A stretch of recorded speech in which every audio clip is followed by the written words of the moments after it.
Hello guys! Ayan. So, galing nga ako ng Pure Gold at nakakuha na naman ako ng free na one tie ng Copico Blanca galing sa Chesterfield na red. So, lahat naman ng kulay ng Chester may free na one tie. One tie na Copico Blanca. So, sayang din. Nakakuha ako ng free. Ang laking tulong talaga nito guys. Sa lahat ng Pure Gold, no? Hindi ko lang sure kung lahat ng Pure Gold merong free yung Chester nila. Pero dito po kasi sa amin, sa Caloocan, may free na one tie Copico Blanca kapag bumili ka ng isang rim ng Chester na red. So, hanggang katapusan na lang yung pa-free nila. So, ito nga guys, hanggang katapusan na lang yung free nila, kaya popondohan ko yung Chester. Total, mabenta rin naman yung Chester. Sayang din kasi. Magkano rin to, diba? Pag nabenta mo siya, abot siya ng 750 yung limang tie. So, magliligpit na nga ako guys. At eto nga yung aking nililigpit na to ay yung aming ang tawag dito, diamond painting. Diamond painting. Yan guys. So, hindi ko pa kasi siya naasikaso dahil actually tapos na siya. Tapos ko na tong gawin. Hindi ko lang siya napa-frame agad kasi wala akong time umalis. So, yan. Nagtanggal-tanggal na siya. Tapos, matagal ko na siya natapos Nagtanggal-tanggal na siya. Umaangat na. Parang na na yung dikit niya kasi dikit lang yan. Diamond painting yan guys. Yan yung ginagawa ko nung time na malakas pa yung bentahan ng tindahan pag madaling araw guys. Yan ang pinagkakaabalahan ko. O yan. Nag-aangatan na nga siya kaya dinidiin ko para dumikit siya. So yung mga natanggal-tanggal, pupunan ko pa siya para ano ko na siya, pa-frame yan. So, ito yung aking Copico Blanca. Ayan, 5 tie.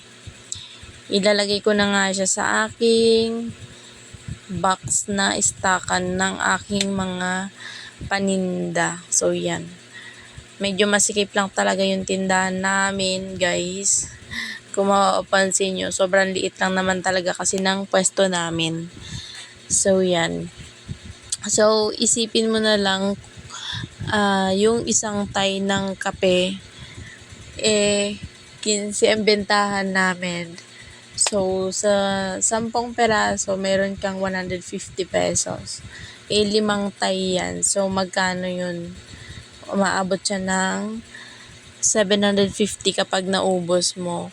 Ang fast moving po talagang kape dito sa amin, yung Copico Blanca. Kaya, pabor din sa akin yung free ng Chesterfield na Copico Blanca. Sobrang sulit ka talaga dito pag ito yung klase ng mga promo na kinukuha natin sa ating tindahan guys. Sobrang sulit na sulit ka talaga kasi biruin mo, ang laki naman talaga diba kapag nabenta mo siya. So sana lahat ng Pure Gold, no, ganun yung ganun yung pa-promo. Sana lahat ng makakasari natin maka-avail ng ganitong promo. So, hindi ko lang sure kung lahat nga ba ng Pure Gold ganun. Kadalasan naman yata kasi hindi naman lahat mayroong pa-promo ng ganito. So, depende yata kasi sa ahente yan kapag inoferan ka ng promo ng ahente. Kasi dati rin ako guys na inoferan dito sa tindahan na mag-wholesaler. Kaya lang tinanggihan ko kasi gawa ng wala akong pangpuhunan na malaki. Tsaka nagsisimula pa lang ako nung time na yun guys. Kaya tinanggihan ko siya. Kasi parang ang sistema niyan, babagsakan kanila ng sigarilyo. Kaya lang maliit lang yung kita mo ron. Parang centavos lang yata. Tapos, yung free na ibibigay mo sa customer, halimbawa, pag bumili sila ng isang ganyan, ikaw yung magbibigay ng libre na isang twin pack na kape. Parang ganun kasi yung inoffer sa akin na panimula. So, naisip ko parang hindi ko yata carry yung ganong sistema kasi nga bago pa lang din naman kami nagtitinda nung time na yun. So, hindi hindi ko kayang magtinda na maliit lang yung tutubuin ko. Kasi iniisip ko syempre, ang hirap kayang magtinda, no? Tapos, 24 hours pa ka, tapos yung tubo mo ganun lang, guys. So, yun. Tapos, ito namang mga dilata na to, guys, igaling to kay grocery dahil naubusan ako ng mga dilata. Ayan. Parang ukab-ukab na kasi yung mga dilata section ko, guys. So, yun.